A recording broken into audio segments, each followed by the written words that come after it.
mo kí gbogbo ọmọ Yorùbá nílé lóko lẹ́yìn odi àti káàkiri àgbáyé ní gbogbo iṣẹ́ láǹfààní láti máa wò wá lórí ìkànnì Yorùbá Space TV. Mo kí wa pé a kú àtàárọ̀, a kú ìsinmi tàná, ọdẹ ọdún bí ṣàlàáfíà la wà. Ní kíákíá mo mú fọ́nrán kan wá fún wa tí mo mọ̀ pé yóò ṣe ọ̀pọ̀lọpọ̀ ọmọ Yorùbá láǹfààní. Fọ́nrán yìí ni nípa ọ̀rọ̀ Yorùbá nation wa.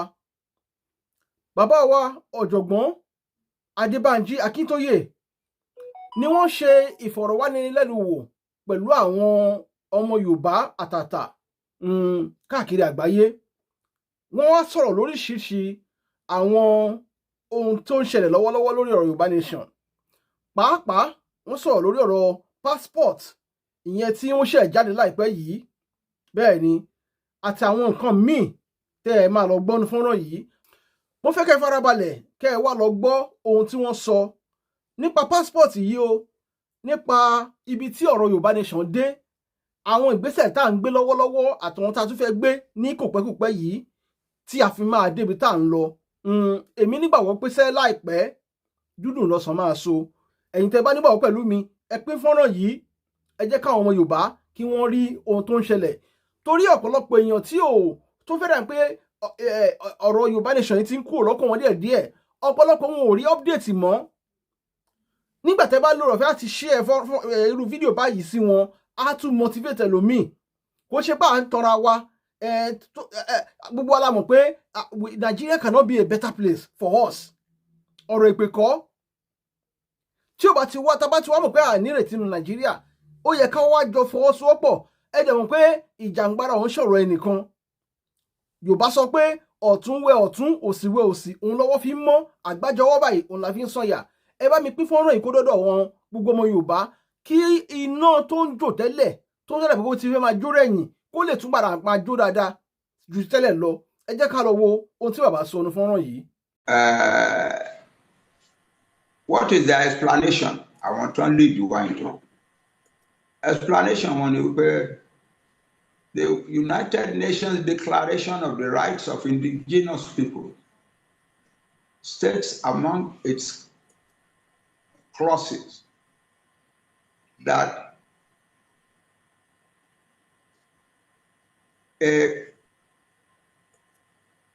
an indigenous people have the right to set up their own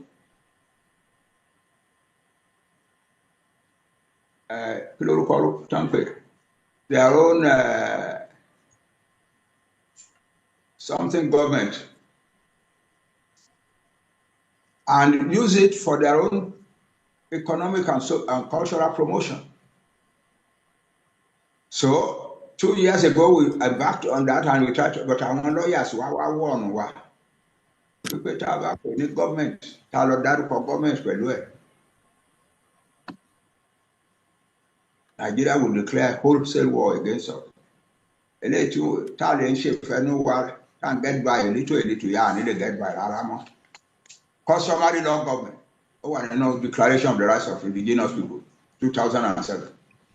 So, I want to, okay, I set up customary law government.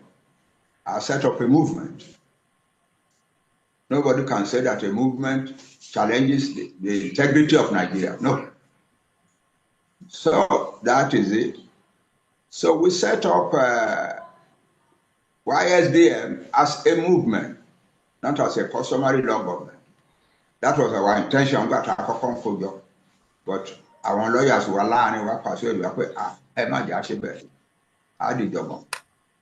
So we have set up this movement, and it has become a very major thing in our mobilizing ourselves and developing ideas for the development of our nation. We are achieving those things without violence. Baba. Okay. Then some of us forward in the past and suggested that in the light of that kind of behavior, that kind of trend among us, Ejeka created a diplomatic passport, not a national passport. Okay. A national passport is the property of a country under a government, and an autonomous government, autonomous country with its own government can set up its own passport. That will be its national passport. We are not yet a nation. We Yoruba, we are along Fuani intellect. We are not yet a nation, and we must not behave as if we think we are a nation. So what we will do is to create a passport that will become a very powerful instrument for mobilizing more and more and more of our people into the struggle. So, they propose we pay share dana like a real passport, but it is not a national passport. Our Yoruba nation is not yet a country. It's not yet a state under the laws of the United Nations. So, but we are entitled to have a diplomatic passport. Tí àwa fúnra wa tá lè máa lò láàárín wa as a glorified ID, Yoruba ID. And we examined it, they explained it, we examined it, and it sounded good to us. So we said, let's go on. And they have done a wonderful job with it. I want to share one with Dr. Bishop Adeshina, Kayode Mola, and so on. I want to explain much better than I could. But what has happened now is that we have created yet another thing that identifies the Yoruba struggle very clearly and identifies Yoruba people very clearly in the world without presuming to be a national passport. Ẹ ṣeun bàbá. Ẹ ṣeun.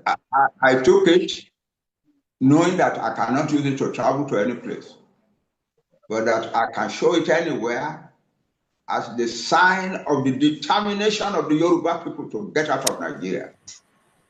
And I'm reasonably sure that if I do that, I will get respect. That's what the passport is all about.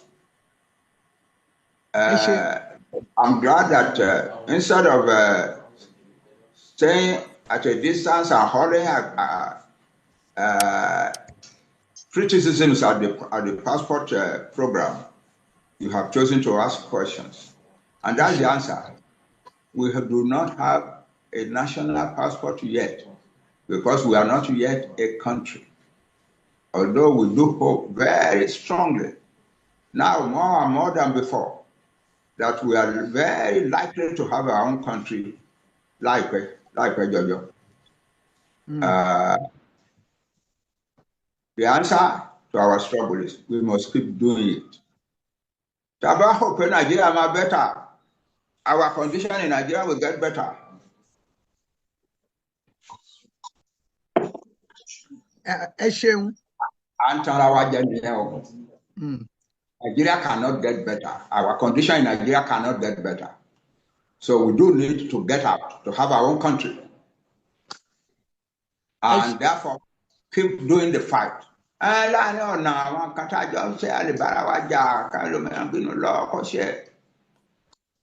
long as the struggle continues, the Yoruba people still have some hope. If we abandon the struggle because of default and so on, then we become the most unfortunate people in the world. So that is it. Ẹ ṣeun bàbá, mo dúpẹ́ púpọ̀, mo dúpẹ́ àlàyé. Our people are saying, could they can country one? They are listening for saying so. Okay. Bóyá àwọn ìbéèrè mi à fún yín láǹfààní bàbá láti ṣàlàyé. That's my answer to the question on passport. Pé àti ní ẹ̀ṣin a ní ìwé ìrìnnà. It is not yet. It's an identity agenda for Yoruba people to proudly identify themselves in the world as Yoruba. Ẹ ṣeun bàbá, mo dúpẹ́. Ẹ̀yin èèyàn wa, bàbá wa bàbá ọ̀mọ̀wé Senator Akintoye àwọn ni wọ́n wà pẹ̀lú wa lónìí lórí ètò yín Yorùbá Gbòde níbi tí a ti ń sọ̀rọ̀ nípa ìwé ìrìnnà pásítọ̀tì náà. Ìwé ìrìnnà náà ni a tú láyé jọ́hún nígbà tí a máa tú èdè Gẹ̀ẹ́sì tá à ń káròyìn nílé akéde. Ìwé ìrìnnà náà ni a tú, ṣùgbọ́n tó bá ti wá ní dípúlọ́màtì ó tún ti yàtọ̀, ṣùgbọ́n nǹkan kan náà ni. Bàbá, mo rò pé ìdí tí àwọn èèyàn ṣe fẹ́ mọ húlẹ̀húlẹ̀ rẹ̀ ni pé àwọn èèyàn sọ wípé àwọn èèyàn ní gbogbo àwọn ọmọ Yorùbá, gbogbo àwọn ọmọ yín pátá, wọ́n ń sọ wípé orílẹ̀-èdè ní ìwé ìrìnnà, ìbáà ṣe diplomatic, ìbáà ṣe traveler, ìbáà ṣe diplomatic passport tàbí èyí tí wọ́n kàn pé ní passport. Wọ́n ní tó bá ti ní passport, n tó fi ní diplomat wájú ni wípé àwọn ẹbí iléeṣẹ́ aṣojú tàbí ẹni tó wà ní iléeṣẹ́ aṣojú ló yẹ kó ní diplomatic passport, torí wípé orílẹ̀-èdè míì ó ń láti mọ̀ fún wọn kó sì bọ̀wọ̀ fún. Wọ́n wá ń sọ wípé diplomatic passport tí ẹ sọ pé a ní o, wọ́n ní ṣé a ní lórí òfin ni àbí pé ṣé ó ṣeé ṣe kó jẹ́ wípé àwọn orílẹ̀-èdè míì kí wọ́n ó gbà á wọlé bí wọ́n ṣe ń gba gbogbo diplomatic passport.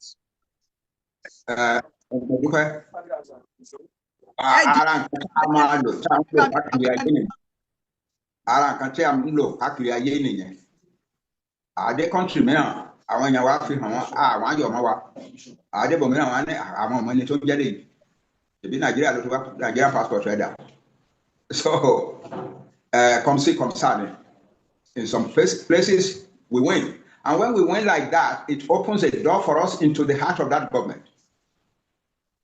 Because our láyè wá jókòó wá explain fún wọn gidi who we Yoruba are, why we want to get out of Nigeria and create our own country.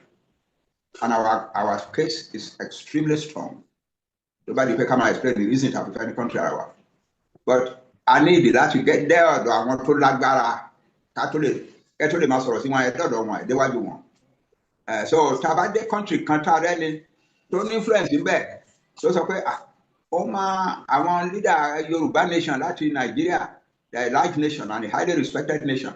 When one country tara wọn ó tiẹ̀ ká wọn lára débi pé wọ́n ti lọ create a passport. It's not a national passport. They are not criminals, but they are ardent fighters for what they believe. Ìyẹn lè open door. It has opened door already. In the past 1 or 2 weeks, that's it. Also open 1 or 2 doors. I can go to my direct country money. Because in diplomacy in the world, you don't go out mentioning the names of countries that are intending to support you. So that is it. Àti gbọ́ report pé wọ́n mú débi kankan wọ́n reject ìlú ẹ̀ rárá àmì lẹ́yìn àti gbọ́ bẹ́ẹ̀ but I expect pé ó máa wà pẹ̀lú bẹ́ẹ̀ máa ṣẹlẹ̀. Bàbá pẹ̀lú àlàyé yín, àwọn orílẹ̀-èdè míì ti ń gba àwọn diplomatic passport ti jẹ́ ìtẹ́wọ́gbà fún àwọn orílẹ̀-èdè míì lágbàáyé. Diplomatic passport tí à ń sọ̀rọ̀ rẹ̀ yìí, ṣé ohun tá à ń sọ ni pé ó ti ń jẹ́ ìtẹ́wọ́gbà fún àwọn orílẹ̀-èdè míì lágbàáyé? Ó ti sọ bẹ́ẹ̀ yẹn ọmọ mi. Wọ́n ní pé in the past 2 or 3 weeks bẹ̀rẹ̀ yìí wọ́n ti rí 1 or 2 countries wọ́n ti sọ pé okay, very good. Àti ìrírí kankan tí ẹnì kankan tó gbà tó sọ fún wa pé òun ṣòwò fún àwọn official bẹ̀ pé rárá àwọn ọ̀fẹ́ rí àti ìgbọ́ yẹn. But is it going to come? Of course it is going to come. Ẹ ṣeun bàbá. Ìbéèrè kẹta tí ó jọra wọn náà ni pé ìwádìí àwọn olófin tó dẹ̀ jẹ́ pé ara wọn náà pẹ̀lú àwọn tó fẹ́ mọ ìdí pásítọ̀tì dáadáa, wọ́n ń sọ pé orílẹ̀-èdè tó bá rẹ́sẹ̀ dúró tó ti dúró gẹ́gẹ́ bí orílẹ̀-èdè tàbí àwọn orílẹ̀-èdè kan tí wọ́n máa ń pè ní de facto independent nation, wọ́n lo àpẹẹrẹ bí àwọn Taiwan, Somaliland, Northern Cyprus, South, àwọn orílẹ̀-èdè wọn pọ̀ rẹpẹtẹ. Wọ́n ní àwọn orílẹ̀-èdè wọ̀nyí wọ́n ní ìwà wọn ó jọ ti orílẹ̀-èdè tó dá dúró.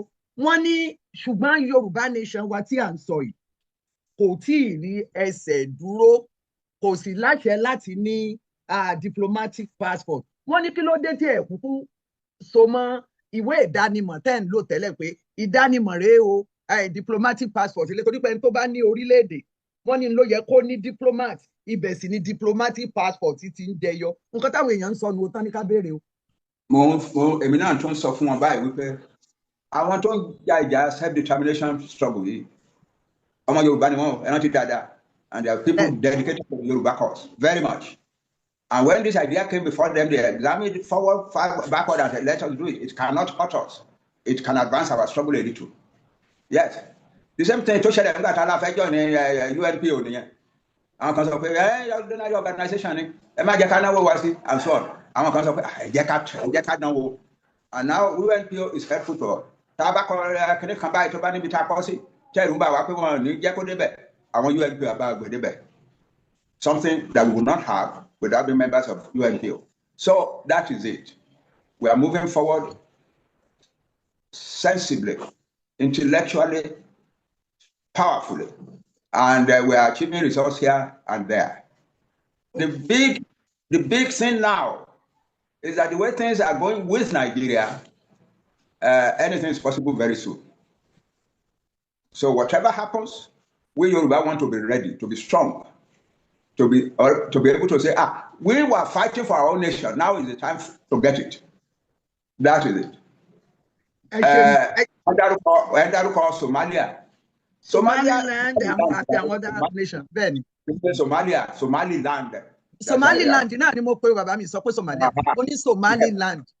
Yeah, Somaliland has been fighting for separation from Somalia since the 1960s.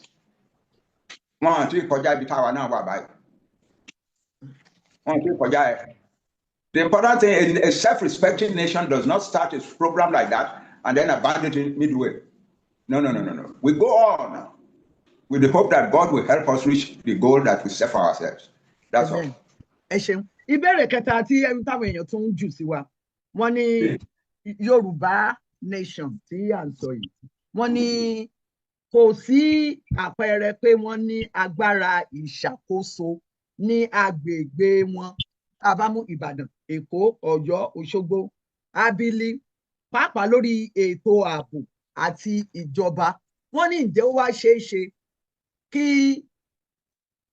a fò látòrí pé àti ní ìṣàkóso débi wípé à ń gba ìwé ìrìnnà gẹ́gẹ́ bí. Àwọn nǹkan wa nǹkan tá a create tó ní possibility of help to our struggle. Àwọn nǹkan wa kó sọnù. Okay, ẹ̀mí ò tí ì parí ìbéèrè yẹn. The nation does not behave like that. Okay, ibi tí ìbéèrè mi wá ń lọ ni pé ńgbà tó jẹ́ pé ìwé tí ẹ sọ yìí a lè fi rìnrìn àjò, tá a bá sì sọ pé passport n tó túmọ̀ sí ni pé ìrìnrìn àjò, ṣùgbọ́n àwa fi diplomacy tiwa.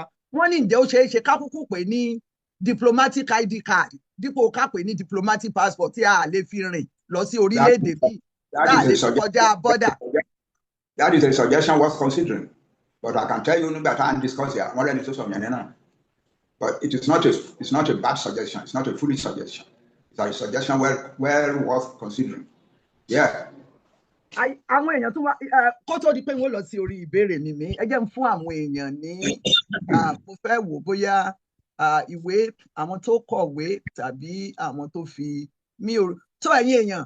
Mo kí yín pé ẹ káàbọ̀ sórí ètò Yorùbá Gbòde. Bàbá wa mo kí yín ẹ kú ohùn yín ò ní bàjẹ́, àgbà ojú yín dà á máa rí yín bá. Mo fẹ́ fi àsìkò yìí bàbá l'Ógbómọ̀ṣọ́ ǹjẹ́ ẹ ṣe mo rí pé àwọn èèyàn ti náwó ṣùgbọ́n màá kọ́kọ́ pé bàbá l'Ógbómọ̀ṣọ́ torí amòye ni wọ́n tó wáyé pé wọ́n rẹ́dì láti bèrè tàbí kí n lọ sórí àwọn tí wọ́n náwó sókè. Mo ready. Okay. Ẹ ṣé púpọ̀ lótú.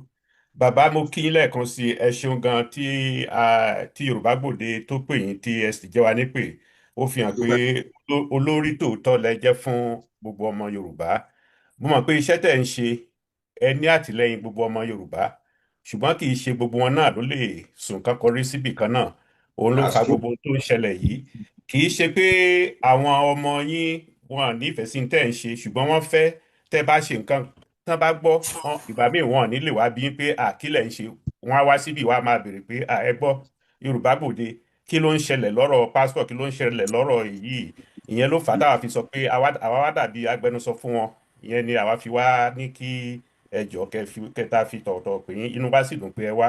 Àlàyé tẹ́ ẹ ṣe ó yé wa nípa ọ̀rọ̀ passport tẹ́ ẹ ṣe.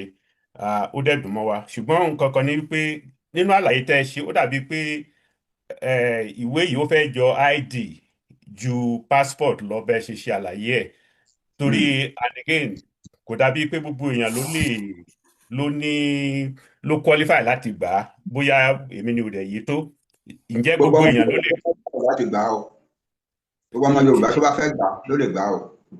ok sir ṣé ìbéèrè mi ni wípé tí Yorùbá bá mú dání ní ilẹ̀ Nàìjíríà ṣé kò lè wọ ìjọ̀gbọ̀n àbí níbikíbi ṣé kò lè kóyàn sí yọ́yọ́ tán bá rí lọ́wọ́ èèyàn. ọ̀rọ̀ tí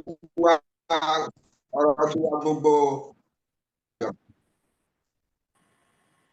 question dáadáa nìyẹn àwa ọmọ Yorùbá a fẹ́ bá federal government kankan jà a fẹ́ bá anybody jà in short so a fẹ́ ṣe nǹkan tó máa di ìjọ̀gbọ̀n láàrin àwa àti federal government no we won't however a ti wo kíní dáadáa àwọn èèyàn ti come to the conclusion pé this is not something that can cause trouble between our nation and the federal government of Nigeria. It does not make any statement that negates the integrity of Nigeria in any way. For instance, àwọn èèyàn tó wà ní UNPO, àwọn many countries in UNPO, they are excited. Okay, we will take this and we'll go and use it to inform our people at home, where there is a Yoruba people, not in passport.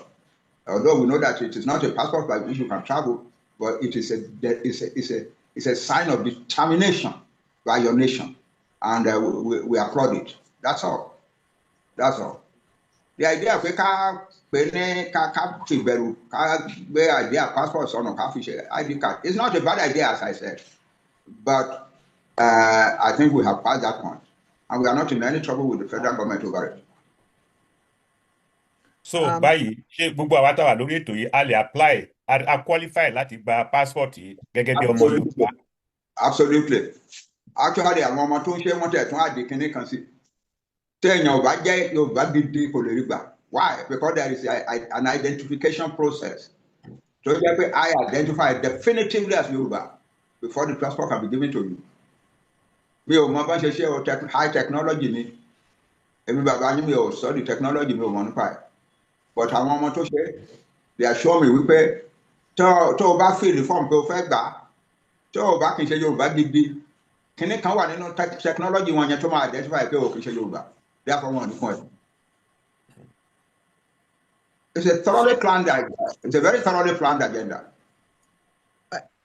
Bó ṣe wà yìí sà inú wa dùn sí àlàyé tẹ́ ń ṣe ṣùgbọ́n nípa pé bọ́n ṣe máa gbà yìí ṣe hàn pé àwọn òyìnbó ti kó irú pọ̀ mọ́ wọ́n ti kó ẹran pẹ̀lú àgùntàn ní ìlú Nàìjíríà tẹ́ bá wò ó sìn tẹ́ bá lọ sí Gbági ọ̀ tẹ́ lọ sí Èbúté Mẹ́ta tẹ́ lọ ra nǹkan bẹ́ẹ̀ tẹ́ bá ń bá ẹni tẹ́ ń bá sọ̀rọ̀ Yorùbá tó máa sọ fún ẹ rò pé bóyá wọ́n bí sí ẹ rò pé bóyá ọmọ Ìbàdàn ni àbí ọmọ Òṣogbo bẹ́ẹ̀ bá máa gbórúkọ ẹ̀ lẹ́ẹ̀ máa gbọ́ Chukwuemeka bó o lẹ ṣe fẹ́ yà wọ́n sọ́tọ̀ táwọn yẹn náà ò ní níwèé ìrìnnà. Àwọn ọmọ wa tó put this program together they envisaged that and they have planned against it.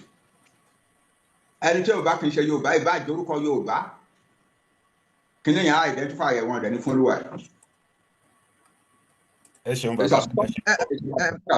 Ẹ ṣeun èmi fẹ́ tún padà sí orí mo sì máa pe àwọn èèyàn míì àwọn èèyàn náwó mo fẹ́ padà sí orí ọ̀rọ̀ tí ìbéèrè bàbá Lógbòmọ̀ṣọ́ ẹnjìnìà Bánkọ́lé ó dàbí ẹni pé ọ̀rọ̀ wa papọ̀ ohun tí àwọn ń sọ tí èmi náà sì ń sọ ni pé nǹkan tí nǹkan bá ń ṣe ló yẹ ká fi orúkọ ẹ̀ pé bẹ́ẹ̀ ṣe sọ́nsìn ìwé yìí kò lè irú èmi tí mo wá láti Ìbàdàn nísìn ká ní mo fẹ́ gun bàálù tí mo bá fi hàn wọ́n pé mò ń lo Èkó kò lè gbé mi láti Ìbàdàn dÉkòó torí pé kì í ṣe ìwé ìrìnnà ṣùgbọ́n tá a bá wá ń sọ pé passport n tó túmọ̀ sí ni ìwé ìrìnnà kí ló ṣe tá àkókò pé ní diplomatic ID or Yorùbá nation ID kó tó di pé wọ́n lọ gúnlẹ̀ lórí ìyẹn ẹ jẹ́ ń pe àwọn èèyàn tí mo rí tí wọ́n ti nawọ́ sókè alàgbà olóyè lèmi máa ń pè wọ́n Sam Ọláolú Àmọ̀tẹ́kùn ẹ ti wà lójú ọpọ́n ẹ ti wọlé o kí ni ìbéèrè yìí sà. ẹ ṣeun wà ẹ ṣe gan wà ọ̀rọ̀ tó wà nílẹ̀ yìí ó gba sùúrù but gbogbo bí ọ̀rọ̀ yẹn ṣe ń lọ unfortunately fẹ́mi ṣe rí ó wà unfortunate ó wà unfortunate pé iṣẹ́ ó dàbẹ́ ní pé à ń tanra wa ni. Basically because téèyàn bá mú nǹkan tó dàbí passport dání téèyàn kọ diplomatic passport lé téèyàn wá mú káàkiri àárín ìlú kan tèmi bá jẹ́ ọlọ́pàá tí n bá rí lọ́wọ́ ẹni yẹn olú ẹ̀ máa ṣàlàyé ní police station kò sí because you are carrying a diplomatic passport within a sovereign nation wà wá ṣàlàyé Ministry of Internal Affairs tó fún ẹ ní passport yẹn àbí Ministry of Interior tó fún ẹ ní passport yẹn màá ní kó ṣàlàyé Citizen and Passports Act tó wà nínú Constitution Nigeria tó allow láti gbé passport dání tí ò kì í ṣe ti sovereign nation ìlú tó wà nínú ẹ̀. Now èmi wo fídíò tí wọ́n fi introduce passport sí wa mi ò mórúkọ gentleman tó sọ̀rọ̀ nínú fídíò yẹn ó dẹ̀ sọ categorically pé UN Security Council ti fi òǹtẹ̀ lé. Now this is unfair. This is not the kind of thing tó yẹ ká máa ṣe fúnra wa náà. Báwo ni UN Security Council ṣe máa ẹ má bínú sá bàbá màá ti má ṣe tán bàbá ẹ má bínú ẹ jẹ́ kí n ṣe tán ẹ jọ. Now ẹni yìí sọ pé UN Security Council ti fi òǹtẹ̀ lé àwọn countries kan ní Europe ti máa gbà á àwọn countries kan ní ECOWAS máa gbà á 8 countries ní Asia máa gbà á. Meanwhile bàbá ń sọ fún ayé ìbáyé sìn pé kì í ṣe ìwé ìrìnnà. I think it is completely unfair wípé ká máa mislead ọmọ Yorùbá. There are ways tá lè fi kó àwọn èèyàn jọ kan support ìrìn àjò yìí. Ó yẹ ká regret wípé a jẹ́ kó bọ́ lọ́wọ́ wa in the first place ó lulẹ̀ in the first place. But ọgbọ́n la máa wá ọgbọ́n tó yàtọ̀ sí ètekéte la máa wá láti fi kọ́ ọmọ Yorùbá jọ. We have to do things in all honesty. What we are doing right here is so dishonest. It is so unfair. Ṣé a fẹ́ máa ta passport yìí nísìnyí ni? Passport yìí lè káwọn èèyàn sí wàhálà náà. How do you hold a diplomatic passport kó wá máa rìn ní sábóngèrè kọ́lọ́pàá wa rí lọ́wọ́ ẹ̀? Á bèrè question lọ́wọ́ ẹ̀ náà. If I were a policeman, máa gbọ́dọ̀ ẹ̀ decision. Kó wá ṣàlàyé. This does not have the fashion of a kò ní fashion ID card. Ṣán ni wọ́n bèrè ID card ní Nàìjíríà kò pé ni. Àwọn nǹkan yìí tẹ́ ẹ̀ ń ṣe yìí, àwọn èèyàn tó jẹ́ pé á lé wọn lọ. People who can sit down and Dr. Wunmi á lé lọ, Professor Kila á lé lọ, Baba Jagun Tola Adeni á lé lọ. There's so many people tó jẹ́ pé tán bá jókòó ta and respect wọn ta fún wọn respect ta support wọn a máa ti kọjá bí ta wà lọ́wọ́lọ́wọ́ yìí a lè má ti gba Yorùbá nation o but èrò á ti pọ̀ nídìí ọ̀rọ̀ yìí ọ̀rọ̀ Yorùbá nation kò lérò lẹ́yìn kò dẹ̀ lérò lórí. Ẹ jọ mo máa wọ́n láti máa sọ fún wa pé wọ́n deliver ẹ̀ sí Benin Republic fún governor's office ní Benin Republic wá nǹkan tó jẹ́ passport ti Yorùbá nation as it is for puppet báwo ló ṣe jẹ́. Nǹkan tí wọ́n sọ ni yóò bàbá wa. Wọ́n tún wá sọ fún wa pé a máa require affidavit kó tó dípa lè lò ó wà lórí YouTube èmi ti download ẹ̀. So kí ni affidavit ní okay. Bá ní ìtọ́jú iṣẹ́ ẹ̀yin ò lọ́wọ́ sí rárá fine agbègbè wa a lè sùn kámọ́rú síbi kan náà but àwọn tó bá ṣe alọ́wọ́ ti dáadáa alọ́wọ́ sí lọ́nà tó tọ́ àti ọ̀nà tó yẹ. Mo rò pé ká kárí ọmọ Yorùbá nation papọ̀ in all honesty in all fairness. Not wípé ká máa tàn wọ́n pẹ̀lú àwọn arrangements tí ò lè work tó dàbí ẹ̀tàn. How do you know it cannot work? Baba, I know mo máa ń jókòó mo máa ń ṣe research lórí ọ̀rọ̀ Yorùbá nation ni I know wípé ẹ̀tàn ni.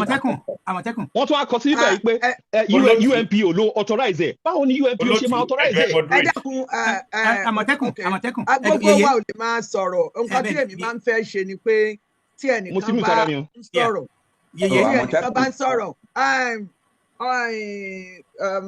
Ọ̀túnba ẹ dákun ẹ má gba ẹdùn lọ́wọ́ ẹnìkan kan kejì. kò lè possible. So tí wọ́n bá ẹni tí mò ń ṣe ẹ rí i pé a ti ń gbọ́ ẹ̀kúnrẹ́rẹ́ àlàyé láti ọ̀dọ̀ bàbá wa láti bẹ̀rẹ̀. Tí ẹlòmíì bá dé tó bá fẹ́ béèrè ìbéèrè nígbà tí ì ṣe pé wọ́n yọ ẹgbàá lọ́wọ́ tó jẹ́ pé wọ́n ń fi ẹnu béèrè náà ní ká jẹ́ kí wọ́n gúnlẹ̀ lórí ìbéèrè wọn ìyẹn ló fi máa dáa tí òfin ní dàbí ẹni pé à ń kó síra wa lẹ́nu tí àlàyé wa ìbéèrè á yé wa ìdáhùn náà á sì yé wa abẹ́lẹ́ kẹ́kẹ́ kúnlẹ̀. Ẹ ṣe yèyé ẹ jọ announcement ẹ hold on sir ẹ jẹ́ ká fi arrangement sílẹ̀ 1 or 2 minutes either consideration of addition or subtraction or question ẹ jọ ẹ má jẹ́ ká sọ di bákan. nǹkan tó máa wù èmi nǹkan tó máa wù mí gẹ́gẹ́ bí olóòtú ètò yìí ni pé tí bàbá bá ń ṣàlàyé á jẹ́ kí wọ́n ṣàlàyé wọn. Tí ẹnikẹ́ni bá ń béèrè ìbéèrè á jẹ́ kẹ́ni yẹn náà béèrè ìbéèrè délẹ̀. Ẹni tó ń béèrè ọ̀rọ̀ ó fẹ́ mọ̀ díẹ̀ ni. So yẹn ni ìmọ̀ràn tí èmi máa mú wá. Ó yẹ kó wá sí ẹni tó ní ọ̀pọ̀ nǹkan tí Yorùbá self-determination struggle ṣe láti bẹ̀rẹ̀ now has another opportunity to show the opposition. That's all. Mi ò lè jókòó kí n máa wò ní kí n máa comment on it. Okay, ẹ má bínú sá. Yorùbá self-determination ṣe. Okay. Now this has become now a big thing over which to now re-energize the opposition. That's the way it looks to me. Mo sì sọ pé àwọn ọmọ tó ṣe kìnìún wọn wà bí olóòtú jọ pé Bùṣọ̀bàdé ṣìnà ẹni kó tiẹ̀ ṣàlàyé yé wa. Mo sọ fún yín láti bẹ̀rẹ̀ pé àwọn ọmọ tó ṣe wọ́n mọ̀ nípa ìlú èmi lọ. Ẹ jẹ́ ká gba àwọn ìbéèrè míì sí torí pé àwọn èèyàn náwó wọ́n sì mọ̀ pé bàbá àwọn làwọn fẹ́ wá pàdé láti béèrè ìbéèrè. So àwọn yẹn náà ẹ jẹ́ káwọn náà náwó tó bá kàn wọ́n. Gbọ́dọ̀ bá náwó sókè wọn ló kọ́kọ́ náwó. Ok, kí gbogbo wa náwó. Ẹ dákun ẹ béèrè ìbéèrè yín tààrà kí àlàyé ó mọ́ pọ̀ ju béèrè lọ. Alàgbà Gbọ́lá Ọba ẹ béèrè ìbéèrè yín bàbá wà níbí. Ẹ ṣé mà. Mo kí bàbá pé wọ́n ṣe ń wá lọ́pọ̀lọpọ̀ wọn kó ọ̀rọ̀ ìlú.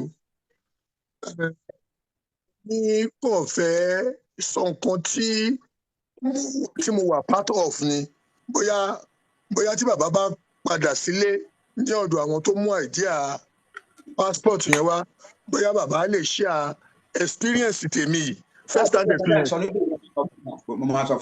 But some of them are here. Listen to them. But as far as explaining to them what I have met here, I will explain fully to them.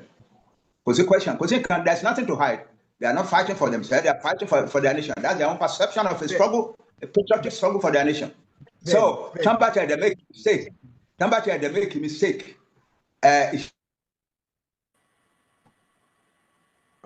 Actually, my hand will one yard. So, you can't treat one because dishonest for what?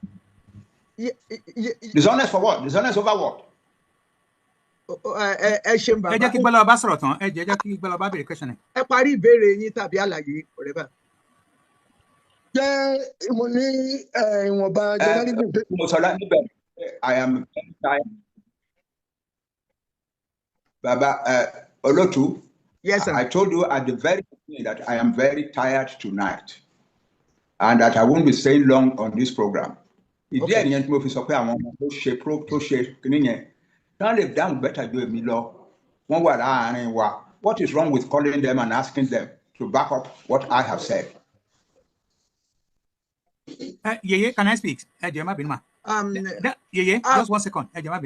Baba, that's fine.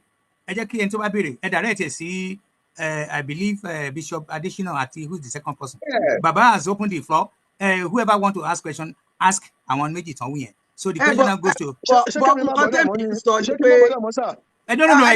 going to go ahead and ask. This is tí mi ò fi bẹ́ẹ̀ faramọ́ ni pé ọ̀pọ̀ irú kó wá ba ọbẹ̀ jẹ́. Ẹ jẹ́ kí kán béèrè ìbéèrè. Tán bá béèrè ìbéèrè, bàbá lè pe ẹni tó máa dáhùn. Exactly. Torí pé nígbà tá à ń kéde, tó bá yẹ pé mo mọ̀ pé there are other people. Kó má dàbí ẹni pé a dalẹ̀ àwọn èèyàn. A ní bàbá ń bọ̀ wá gẹ́gẹ́ bí àlejò. Àwa ní jẹ́ kí bàbá sọ̀rọ̀, a máa pe ẹlòmíì. So alàgbà Gbọ́lá ẹ béèrè ìbéèrè yín tí bàbá bá ní láti pe direct ẹnìkan wá sọ fún mi ẹni tó fẹ́ kí n pè. Bẹ́ẹ̀ni. Okay, if Bishop Adesina is there, please stand out and explain this whole thing to your people. Okay, alàgbà Gbọ́lá, ṣé ẹ fẹ́ kí Bishop Adesina dé ká béèrè ìbéèrè yín yòókù? Àbí ṣé wọ́n ti wà ní Bishop Adesina? Nǹkan tí mi fẹ́ sọ, ó lè jẹ́ nǹkan tí Bishop Adesina máa dáhùn, ó lè address ẹ̀ because ibi tẹ́mi wà ní wípé èmi jókòó tí Wazurike nígbà tí Wazurike kọ́kọ́ launch idea Biafran passport. Mo fly láti London lọ sí Èkó tó fún mi ní interview opportunity nílé náà ní Làṣánjọ́ náà ni lórí mo dẹ̀ pé lọ́wọ́ ẹ̀ wípé wọ́n ní ẹ̀ ń ta Biafran passport níbì kan nínú ọjà kan lónìṣà. Mo ní àwọn Yíbò ẹgbẹ́ kan dẹ̀ ń sọ wípé olè lẹ fi ń jà ẹ fi ń gba owó lọ́wọ́ nígbà tí mò ń sọ yìí This was 2006. Tí mo bá wá Azuruke sọ̀rọ̀ yẹn 80,000 naira lọ́nà tàbí Biafran passport yẹn lọ́jọ́ yẹn lọ́hùn. Ní ìgbà tí wọ́n Azuruke máa dá mi lóhùn, ó ní òótọ́ ni ó ní fún àwọn Biafran, àwọn tó bá fẹ́ wà committed to Biafran citizenship. Èmi wá fẹ́ gba àwọn èèyàn wa níyànjú pé ó wà nínú nǹkan tí wọ́n Azuruke tó fi sọ leadership nù láàrin Biafran movement sí ẹni tó jẹ́ amúgbálẹ́yìn tó pick up kó jẹ́ afẹ̀dẹ̀fọ́ ẹ̀ ní England. So èmi fẹ́ gba bàbá níyànjú àtàwọn tó bá wà nínú project yìí pé kó ṣọ́ra kó má jẹ́ kó fi bà wọ́n lórúkọ jẹ́. Ìyànjú tèmi nìyẹn o. Mi ìfẹ́ mẹ́nu lọ sí topic tí o síbẹ̀ because bàbá ń sọ pé àwọn làwọn sọ fún àwọn governors. Èmi wà nínú àwọn Yorùbá leaders tí wọ́n pè sí Ìbàdàn níwájú UCH, one mighty Olúwa níwájú UCH. This was about 6-7 years ago. Ibẹ̀ ni concept Àmọ̀tẹ́kùn ló ti wà grounded.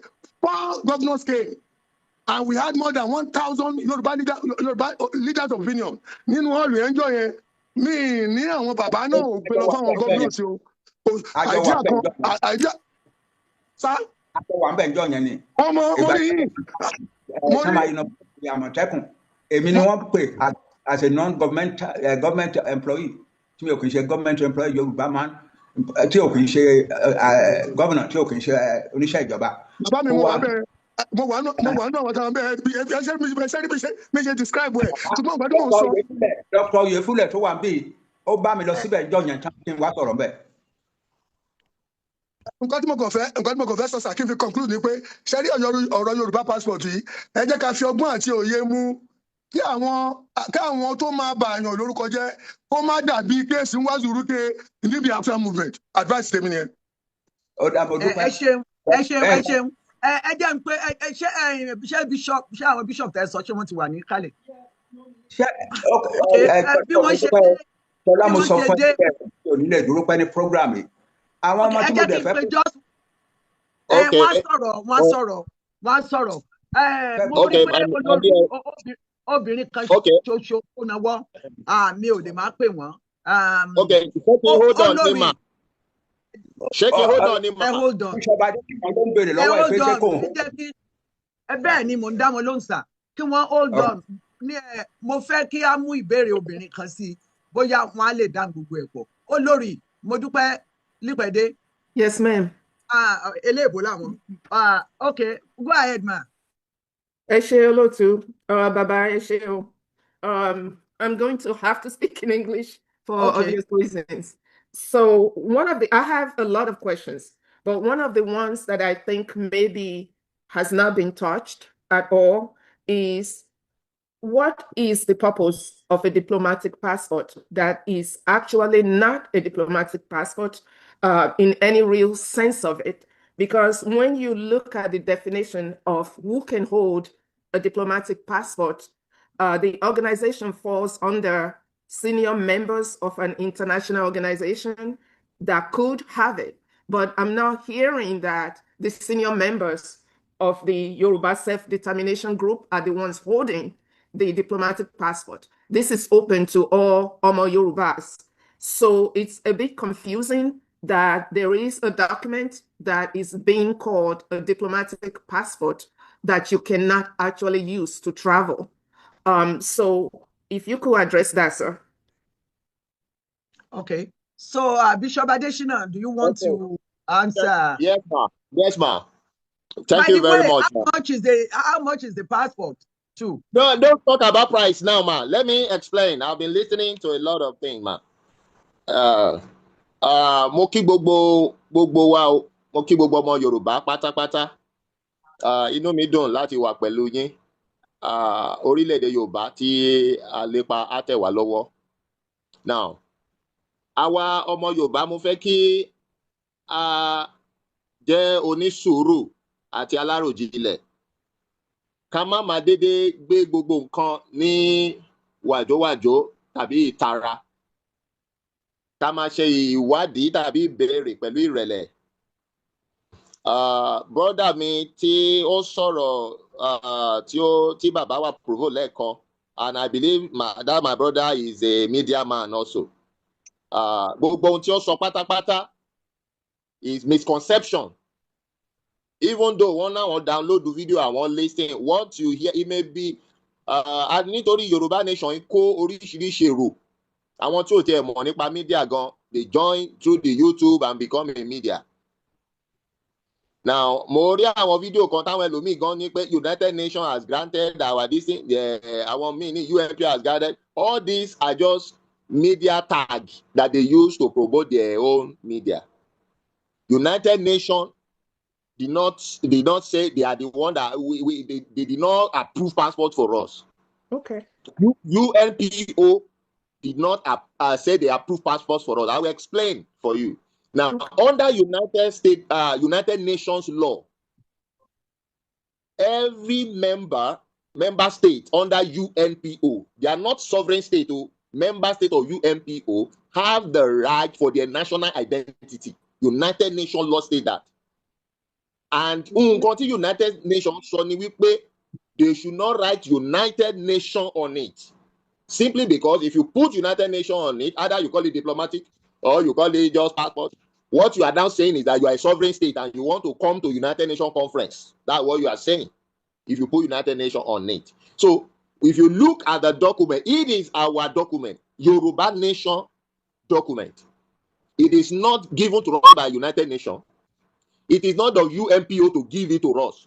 It's a UNPO is to facilitate and guide us, whatever we are doing, to make sure that it is in line with international law.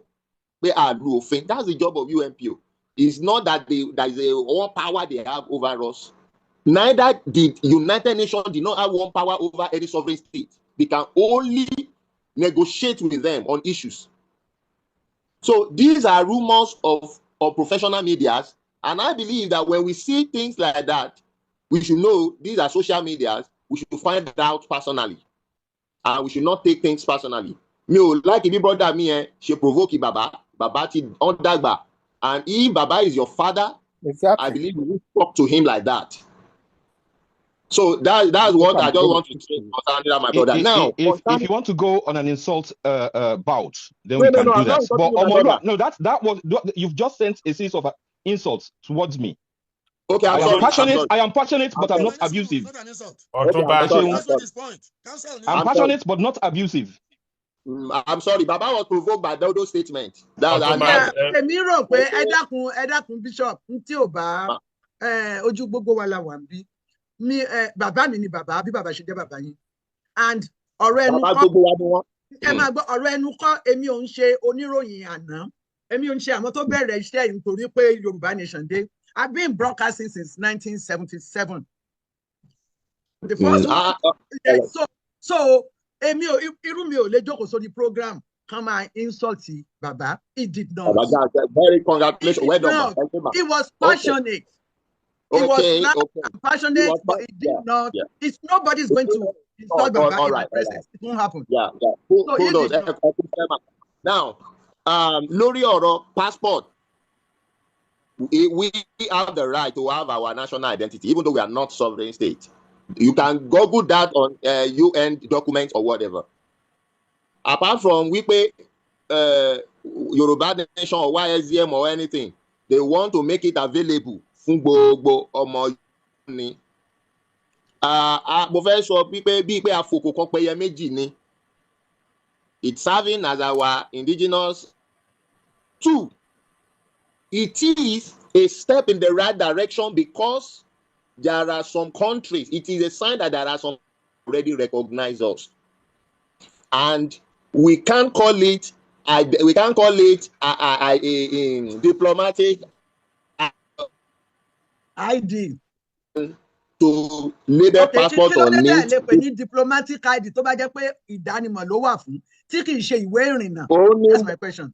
Only mo ń ṣàlàyé mọ́mì wípé it's a sign that there are some countries who already recognize us and they a lè fi passport yẹn rìn ṣá lè fi ìrìnnà ṣá lè fi rìn àjò. Mommy, listen, you are a media person. Okay. Now, why some people may hold it and we say, please don't fly with it. There are some diplomats that Baba Ronshe that are working, there is already arrangement. These are diplomatic tours, it's not for public. There is arrangement with some countries who already recognize us that they go with it, they travel with it. So I'm already the new publication. Okay. That's why diplomatic time. So we did it at once, and we are looking at our exit in future. See how when you passport. Then we will recall it and now give national passport. Even Oro diplomat tele because Olawọn Amoye lawyer and co don't sit down with us. But iṣẹ́ kí ló ń ṣe ní ìsìn ṣe address iṣẹ́ tí ìwé yẹn ń ṣe ní ìsìn. Mombo. Now tele passport kò la fẹ́ gbé lé lórí. Wọ́n àwọn Amoye kan ló tún advice wa wípé no. Tẹ́ bá kàn gbé passport lé lórí. Nigeria tàbáwọn kan lè rí gẹ́gẹ́ bíi pé you are arrogating sovereignty to yourself and you are not yet a sovereign state. Even though we have the right to use it. So òun náà ṣe ní ẹja qualify ẹ̀. Sí tó jẹ́ pé iṣẹ́ diplomacy gangan la ṣì ń lò fún. So that's where we use like United Nations diplomatic passport. Tẹ́ bá pè ní diplomatic document ńkọ́ dípò diplomatic passport. Ìtúṣẹ́rí eléèbó lèmi. Mo kọ́ Yorùbá, mo ṣiṣẹ́ oníròyìn gẹ́gẹ́ bí Yorùbá. My first degree is in English. So ó jẹ́ kí n learn àwọn certain things. So èmi bá ti ń gbọ́ passport, ìwé ìrìnnà ni.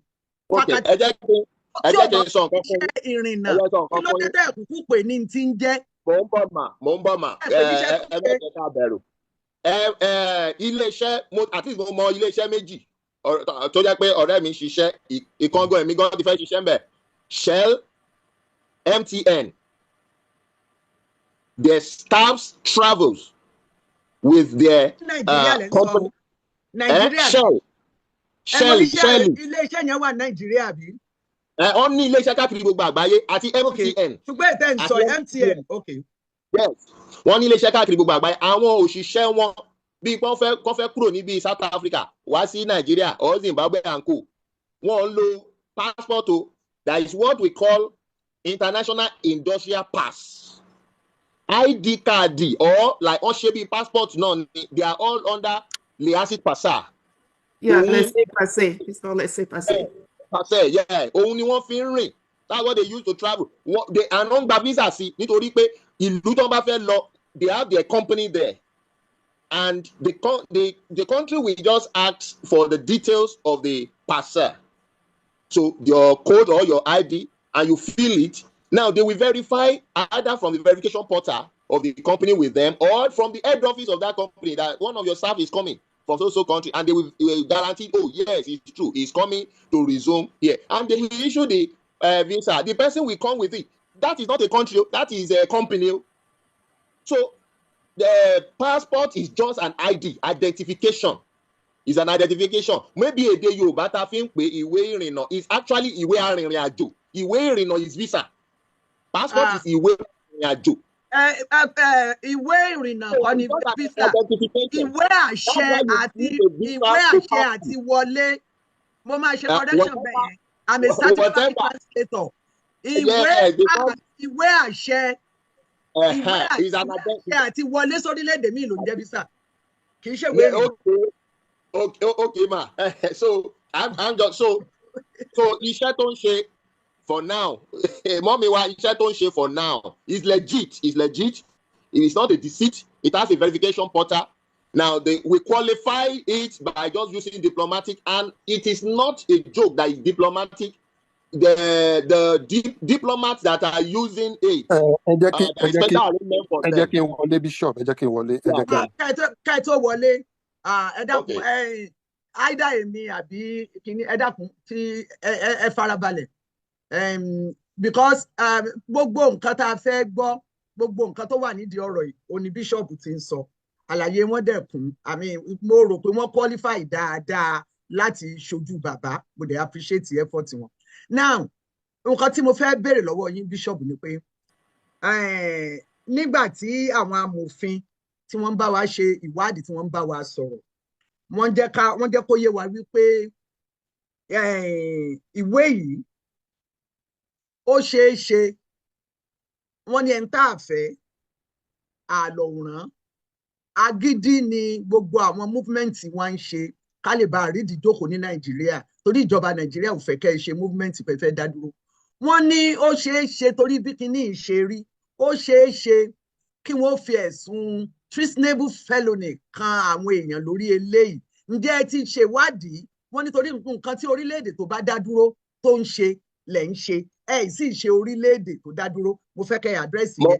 Ẹ mọ reason tí mo fi fẹ́ kẹ́ ẹ máa gbọ́ ohun tí mo fi fẹ́ kẹ́ ẹ àdírẹ́sì ẹ̀ dáadáa. Ọmọ ọlọ́mọ ó ṣe é rán níṣẹ́ dé tòrutòru. Àwọn tí onítìrí àbónídìrí àwọn tí wọ́n tì sẹ́wọ̀n bíi 20 àwọn kan ṣì wà ń bẹ̀. Bóò ni ìwé yóò ṣe ní ti ọmọ Yorùbá tó nífẹ̀ẹ́ Yorùbá nation bóò ni ìwé yóò ṣe ní gbé lọ sátìmọ́lé. Ìyẹn mo fẹ́ kẹ́ ẹ ṣe mà. Now mo ṣàlàyé lẹ́ẹ̀kan mo ní wípé under United Nations law we have the right for our national identity. So there is nothing like treasonable felony there because Nigeria domesticates United Nations law. It's an international law. Now, national identity national passport. Sorry. National passport. Sorry. It was stated clearly national passport, but they said don't put United Nations on it because you are not a sovereign state. But national passport, Yoruba nation, the nation. We are not a nation yet. So why are we having national passports? Mommy, listen. Daddy. Under United Nations article stated to UNPO, your member states has the right to have their own national passport, but should not put United Nations on it because they are not a sovereign state. But is that a national passport? Is that a national passport? Sherry, Ofin, when you are reading law, that's why you have lawyers to interpret the law to you. You don't read law as if you are reading textbooks. Okay. Am I law?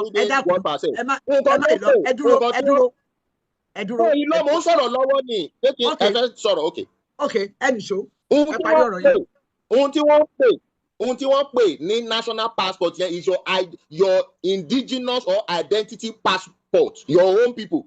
Because one more we pay you are national passport as in Nigerian passport, as in Nigerian passport or in Yoruba nation passport. It would be national passport. Yoruba nation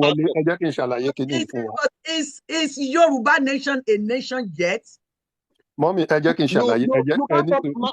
can't resist is Yoruba nation a nation? Nation, we are already a nation. What we don't have is our sovereignty. Nation, what we don't have is any prohibition. Why are we going to have national passport? Mommy, we are already a nation, even before Nigeria came into existence. We know that, but did we have national passport? Okay, then Emma, go. There's something to say.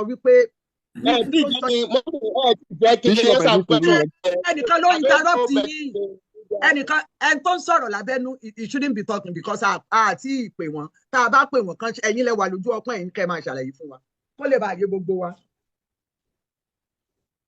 right.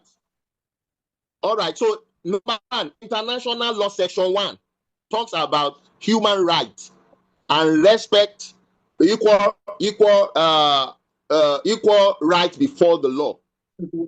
It doesn't matter where you are, either in a nation or another nation, or you are a sovereign state or you are not a sovereign state. Equal right before the law. Now, section 1 subsection 2 talks about the immunity to grant reciprocal respect, reciprocal honor for every human being. It doesn't matter if you are a sovereign state. It doesn't matter if you are not a sovereign state. So far, you have your identity and your the international law. The section 3 talks about self-determination. Now, that self-determination, any opolopo one pariwo la moju. Go further from there. There are many other international law to explore, in which UNPO responsibility is to sensitize us, guide us, and take it. Money, we have right. We are not a sovereign state. We have right to have our own passport.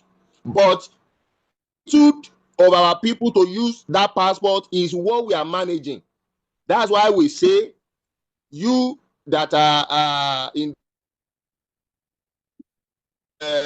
don't fly with it. Keep it as your national or Yoruba identity. A máa lò tó bá yá, just take it. Now, tí o bá wà orílẹ̀-èdè kan tó jẹ́ pé wọ́n ń búlì ẹ nítorí ojú ọmọ Nàìjíríà ń bẹ̀. A ò mọ̀ bóyá orílẹ̀-èdè ẹ jẹ́ orílẹ̀-èdè tó nífẹ̀ẹ́ sí Yorùbá, ó lè mú un jáde.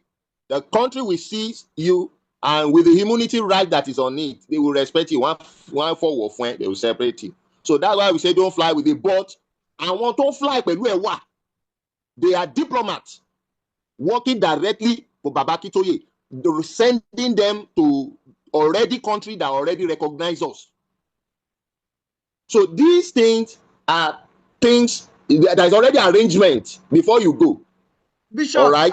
Bishop, so you have to, this thing is put out to create more frontiers for, to create more frontiers for country to country. Because if it's not flagged out, more country will not know. And we don't have power. The Yoruba nation did not have power to send people everywhere for Bishop Adesina. Bishop Adesina. Yes, ma'am. Ẹ ti ṣiṣẹ́ gan àlàyé yín kún. Ṣé rí kákágò èdè gbọ́dọ̀ yédè. Ìgbà míì ó lè jẹ́ pé tiyín náà là ń sọ, tiyín náà là ń ṣe, ṣùgbọ́n àìfẹ̀lẹ̀kébòsí kò ní ṣe é jó. Àwa mọ̀ wípé wọn ò fẹ́ nílùú òǹdarin, ó láti ṣọ́ra bó ṣe kọrin, ohùn rẹ̀ gbọ́dọ̀ dùn, orin tó dà náà gbọ́dọ̀ dùn, bí bẹ́ẹ̀ kọ́ ò ní rẹ́ni gbé. Bí Yorùbá ṣe wà, especially ẹ̀yin oní Yorùbá nation bẹ́ẹ̀ ṣe wà nìyẹn. A diplomatic passport, ẹ máa gbọ́, is a special type of passport issued to individuals who are traveling abroad on official business. The authority to issue this passport typically rests with the national government and is specifically through the Ministry of Foreign Affairs or Department of State. Then another question, who is qualified to issue a diplomatic passport? National Government Authority or designated government agencies, Ministry of Foreign Affairs, MOFA, Department of State in the United States, Passport Office under a Foreign Affairs Department in countries like India or the UK. Gẹ́gẹ́ bí mo ṣe sọ, àwọn tó bá gba passport lọ́wọ́ yín, tí wọ́n bá mú wọn, àwọn ìbéèrè tí wọ́n ó béèrè lọ́wọ́ wọn nìyí. Tí wọ́n bá wá rẹ́ni gbèjà wọn, tí wọ́n bá mú wọn, ariwo yín náà máa pa káàkiri. Àwọn tí onítìrí tì mọ́lé, wọ́n sì wà bẹ́ẹ̀. Mọ́mì. Bishop ẹ jẹ́ kí n wọlé. Ẹ máa dá lóhùn sí ibi tí a bá ní ìmọ̀dé làbí wọn máa ń ronú dé. Diplomatic that you are talking United Nations diplomatic passport. It doesn't, passport is passport. Qualification is this one is diplomatic, this one is industrial, this one is what you are talking about is already sovereign state document. It doesn't, it's not a de facto of on all passports. If we have right to our passport, even though we are not a sovereign state, we can decide which one of our own will be diplomatic. Take more questions, please. I don't know. We are going to take more questions. So far, we did not put the United Nations on it. We didn't say United Nations that give us. We didn't say it's UNPO. Mọ́mí Ṣọlá o, ṣe rí ọ̀rọ̀ diplomatic yẹn ló dàbẹ́ ni pé ó rú ọ̀pọ̀lọpọ̀ lójú. Diplomatic passport yẹn ló rú yẹn lójú o. Passport yẹn under UNPO guidance a lè ṣe national passport. Now when you come to ọ̀rọ̀ diplomatic, it's not for everybody. It is people who are in government. Now, as a Yoruba nation self-determination struggle, kí a lè issue passport. Now, tabatele guidance UNPO, yes, we can do it. Can we use that passport to travel? We cannot claim pay passport itabashi, then you can use it to travel. Okay. However, in law, there are things you call precedents, and then you look at guidance. Gẹ́gẹ́ bí bàbá ṣe sọ̀rọ̀ lẹ́ẹ̀kan, there is no blueprint of self-determination, and then you look at nations go through the same process that we are going through. You can talk of nations like Norway. You can talk of nations like Yugoslavia. You can talk of nations like South Sudan. You can talk of nations like Czechoslovakia. How did they do it? Kill our content precedent to them getting their self-determination. Now, look at the issue of Yugoslavia. You have two nations, Slovenia and Croatia. A month before they came out of Yugoslavia, they printed currency, their own currency. Under the law, is that right? No, but that is a preparation to getting their own nation. And then, if I told them they are ready for declaration, they put on their own military uniform and fatigue, did their declaration, and said they want to stand by it. United Kingdom and France did not support them. Germany came out and support them. So there are some things that you do in self-determination to move forward. That is the aspect of Yugoslavia. Now, when you come to Norway, they were forcefully joined with Sweden in 1814. And when the time came for them to say, look, we want to start seeking our own self-determination, what did they do? They started going abroad to build consulates. Sweden, Fariga, you cannot do it. It is not allowed. You cannot do it. Then they said, well, if you make it briefly, yeah. So what we are doing, claim you can take it to travel abroad. We are testing it with countries. Tomba accept, fine. Tomba accept. Àwa ò lè sọ fún àwọn ọmọ Yorùbá pé Yorùbá nation ti dá dúró, ó yá ẹ wá gba passport ẹ fi máa travel. That is not what this exercise is all about. Eléyìí sí yín létí bóyá ńgbà tẹ́ bá ń ṣe ìpàdé tàbí tí ẹ bá ń tẹ̀síwájú á lè wúlò. Yes, a United Nations passport is different from a diplomatic passport. In fact, it's not technically a passport. It's United Nations laissez-passer. The United Nations use a special travel document. It is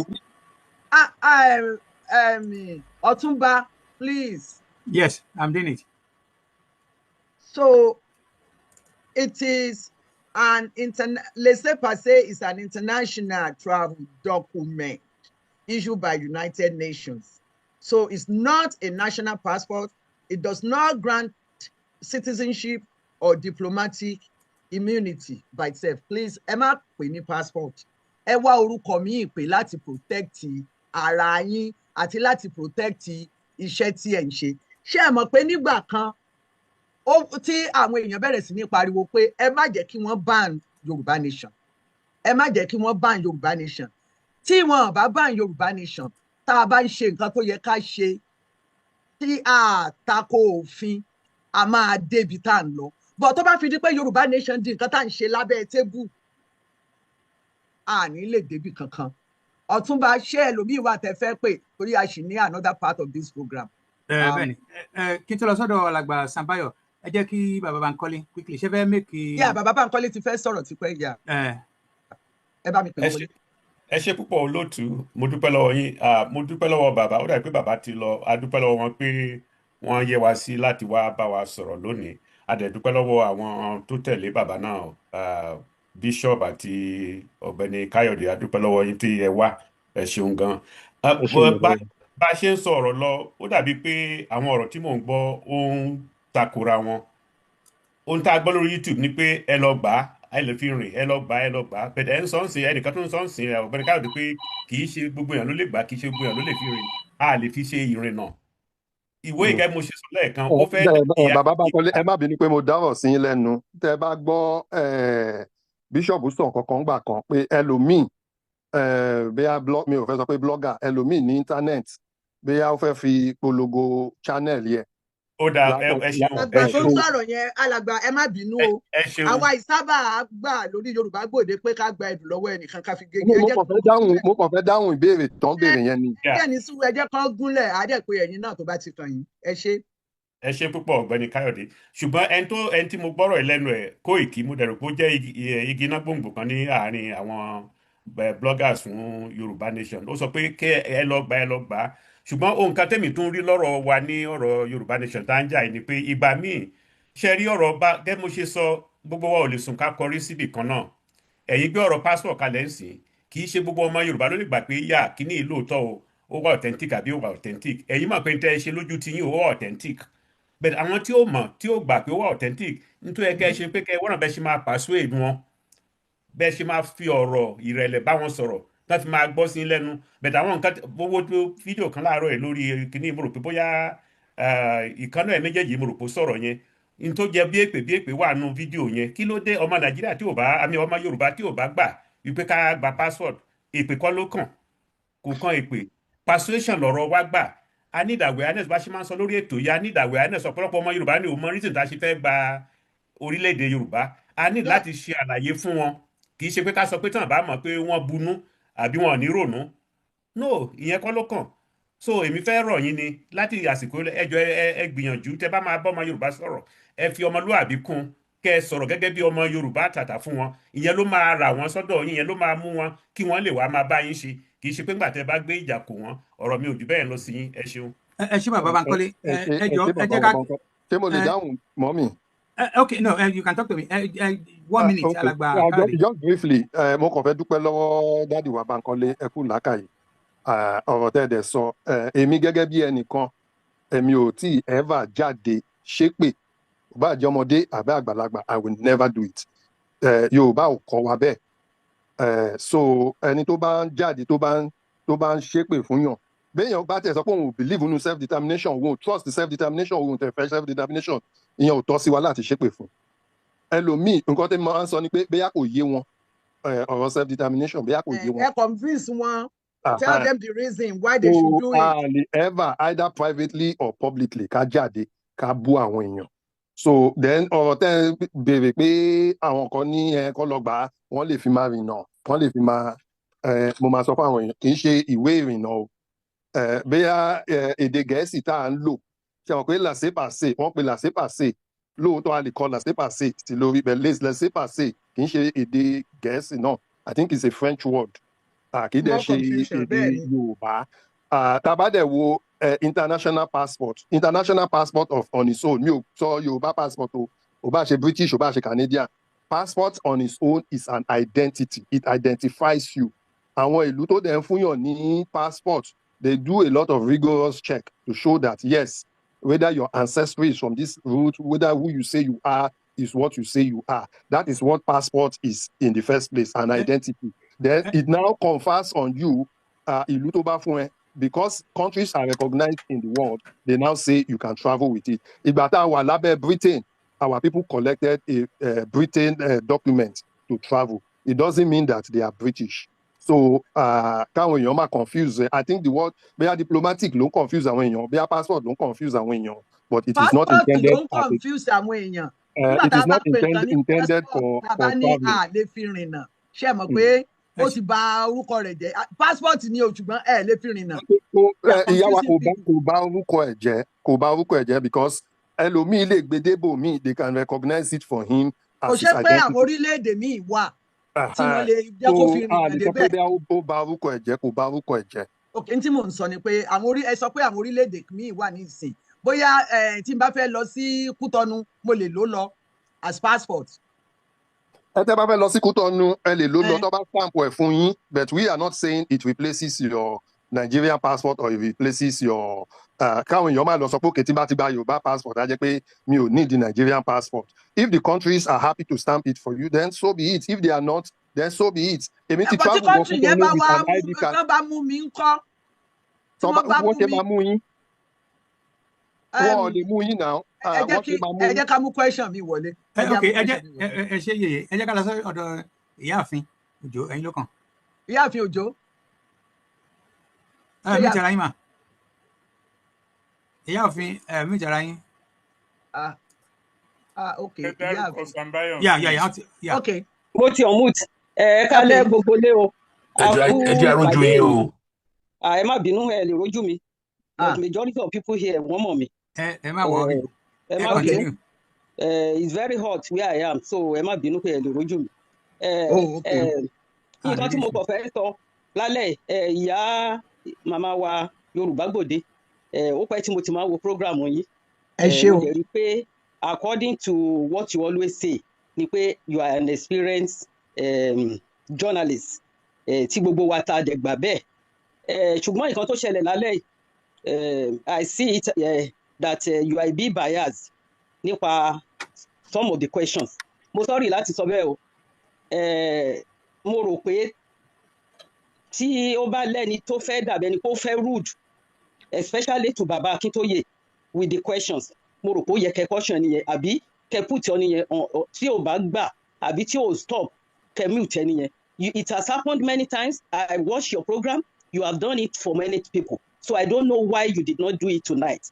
So ìyẹn ó. Ṣé mo lè respond sí yẹn? Of course, any ẹni sùúrù mà, ó I'm yà mí going to lẹ́nu. respond.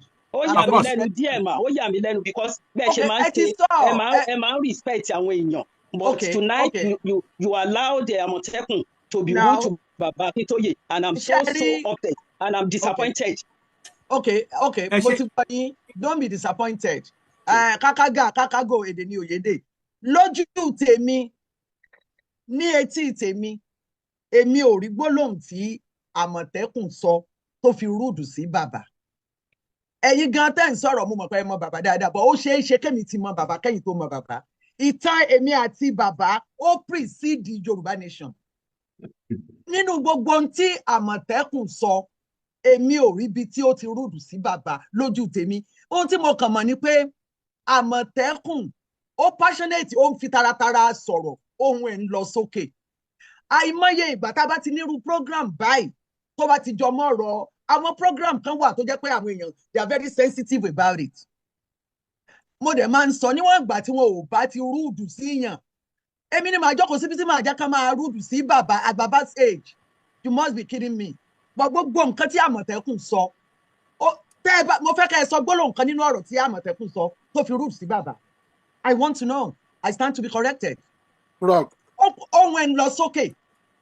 Ohun ẹ̀ ń lọ sókè, yes. Ó dẹ̀ ń lọ tó bá tiẹ̀ rude at all. Tẹ́ bá pẹ́ àwọn tó ń ṣe nǹkan lórí YouTube tí wọ́n ń sọ ìsọkúsọ, òun ló ń wá against, kò wá against the one word lórí ọ̀rọ̀ bàbá. But tẹ́ ẹ bá rí, I want to hear it. And then I'm going to tender my research apology. Ẹ ṣé yeye. Statement tó fi rúdù sí bàbá. Ṣé rí ẹ bá ń accuse èèyàn of bias, ẹ já máa check ara wa náà. Ẹ jẹ́ ká máa check ara wa.